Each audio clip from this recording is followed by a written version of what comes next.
भारतीय banking sector ना इस समय एक बहुत ही दिलचस्प दौर से गुजर रहा है और जो संकेत मिल रहे हैं वो एक काफी मजबूत भविष्य की तरफ इशारा कर रहे हैं। तो आज हम यही समझने की कोशिश करेंगे कि वो कौन से आंकड़े हैं, वो कौन से कारण हैं जो इस पूरी उम्मीद को फ्यूल दे रहे हैं। चलिए शुरू करते हैं। तो सबसे पहले इस आंकड़े को देखिए, 11 से 15%। अब ये क्या है? ये है भारतीय बैंकों की अनुमानित क्रेडिट ग्रोथ। और देखिए, ये सिर्फ एक नंबर नहीं है, ये असल में एक बहुत ही मजबूत इकोनॉमिक फ्यूचर का साफ साफ इशारा है। आज हम अपनी बात इन 5 हिस्सों में करेंगे। शुरुआत करेंगे एक सुनहरे पूर्वानुमान से, फिर देखेंगे कि इस ग्रोथ को मजबूती देने वाले पिलर्स कौन से हैं। इसके बाद हम बचत की बदलती आदतों पर नजर डालेंगे और बैंकों के अलावा एनबीएफसीज की कहानी को भी समझेंगे। और आखिर में भविष्य पर एक बैलेंस्ड नजरिया देखेंगे। तो चलिए पहले हिस्से से शुरू करते हैं। ये जो शानदार ग्रोथ की बात हो रही है, ये आखिर आ कहां से रही हैं? देखिए, इसका सीधा सीधा आधार है देश की मजबूत आर्थिक गतिविधियां। चाहे वो आम लोग हों या फिर बड़ी बड़ी कंपनियां, कर्ज की मांग लगातार बनी हुई है और यही इस पॉजिटिव माहौल को और भी पुश कर रही है। लेकिन ये ग्रोथ सिर्फ डिमांड की वजह से नहीं है। इसके पीछे बैंकिंग सिस्टम की अपनी मजबूती का भी बहुत बड़ा हाथ है।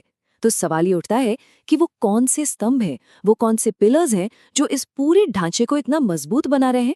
आइए सबसे पहले पिलर को देखते हैं।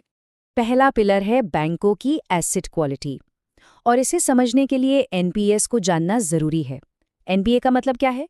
बिल्कुल सरल शब्दों में कहें तो ये हैं बुरे लोन्स, यानी ऐसे कर्ज जिनसे बैंक को पैसा मिलना बंद हो गया है क्योंकि बोरोवर ने किश्तें चुकाना ही बंद कर दिया है।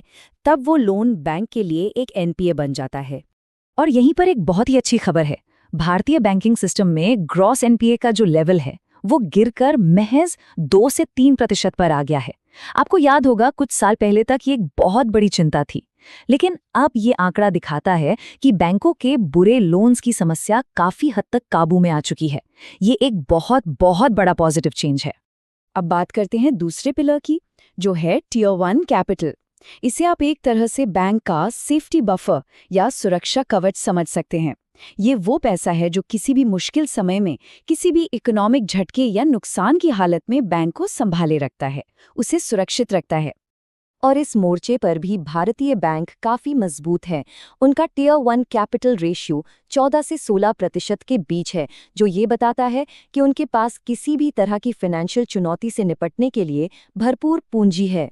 तो सवाल ये है कि ये मजबूती आई कहां से? इसके पीछे कई बड़े कारण हैं। एक तो जो पुराने कॉर्पोरेट बैड लोन्स की बड़ी समस्या थी, उसे काफी हद तक सुलझा लिया गया है। दूसरा, इंसॉल्वेंसी एंड बैंक्रप्सी कोड जैसे बड़े सुधारों ने नियमों को बहुत सख्त किया है। और हाँ, बैंकों ने खुद भी अच्छा मुनाफा कमाकर और बुरे लोन्स के लिए अलग से तैयारी करके अपनी नींव को और भी ज्यादा मजबूत कर लिया है। चलिए अब बैंकिंग के दूसरे पहलू पर आते हैं, यानी कि डिपॉजिट्स पर। यहाँ एक बहुत ही दिलचस्प बदलाव देखने को मिल रहा है, जो हम जैसे जमाकर्ताओं के बदलते व्यवहार से जुड़ा हुआ है। इस बदलाव को समझने के लिए पहले CASA रेशियो को समझना जरूरी है। CASA का मतलब है करंट अकाउंट और सेविंग्स अकाउंट। अब इन खातों में जो पैसा जमा होता है, उस पर बैंक को या तो बहुत कम या फिर बिल्कुल भी ब्याज नहीं देना पड़ता। इसीलिए ज्यादा CASA रेशियो हमेशा से बैंकों के लिए बहुत फायदेमंद माना जाता था। लेकिन अब ये पूरी तस्वीर तेजी से बदल रही है।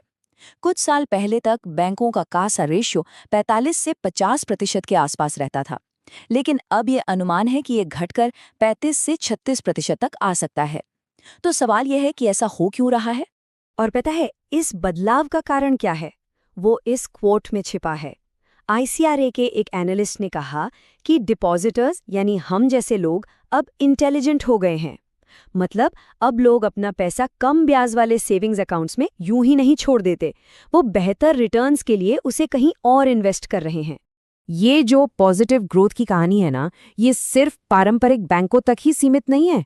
अब हम नॉन बैंकिंग फाइनेंशियल कंपनीज यानी NBFCs की दुनिया में चलते हैं, जहां पर भी जबरदस्त ग्रोथ देखने को मिल रही है। जरा इस आंकड़े पे गौर कीजिए, 49.1 ट्रिलियन रुपए। ये वित्त वर्ष 2027 तक NBFC सेक्टर का अनुमानित एसेट्स अंडर मैनेजमेंट है। ये एक बहुत बहुत बड़ा आंकड़ा है जो दिखाता है कि ये सेक्टर कितनी तेजी से एक्सपैंड कर रहा है।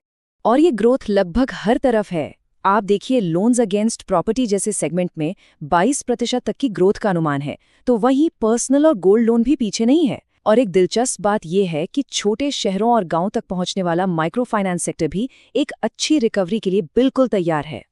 तो अब हम अपनी इस चर्चा के आखिरी पड़ाव पर हैं। हमने मजबूत ग्रोथ की बात की, ठोस नींव की बात की, लेकिन क्या इसका मतलब ये है कि भविष्य में कोई रिस्क ही नहीं है? चलिए इस पर एक बैलेंस्ड नजर डालते हैं। तो सवाल ये है कि क्या आगे का रास्ता बिल्कुल साफ है, या फिर कुछ ऐसे बाहरी फैक्टर्स भी हैं जो इस पूरी पॉजिटिव तस्वीर पर असर डाल सकते हैं? इस पर एक्सपर्ट्स की राय जानना बहुत जरूरी है। ICRA के कार्तिक श्रीनिवासन ने पश्चिम एशिया में चल रहे संकट का जिक्र करते हुए एक चेतावनी दी है। उनका कहना है कि अगर ये संकट लंबा खिंचता है तो इन सभी अनुमानों पर फिर से सोचने की जरूरत पड़ सकती है। तो आखिर में तस्वीर बिल्कुल साफ है। भारत का फाइनेंशियल सेक्टर सिर्फ ग्रो नहीं कर रहा, बल्कि वो पहले से कहीं ज्यादा मजबूत और रिजिलियंट भी हो गया है। हाँ बिल्कुल, बाहर के कुछ रिस्क्स हैं, लेकिन फाउंडेशन इतनी मजबूत है ना कि ये सेक्टर आने वाले चैलेंजेस का सामना करने और अपनी ग्रोथ स्टोरी को आगे बढ़ाने के लिए पूरी तरह से तैयार है।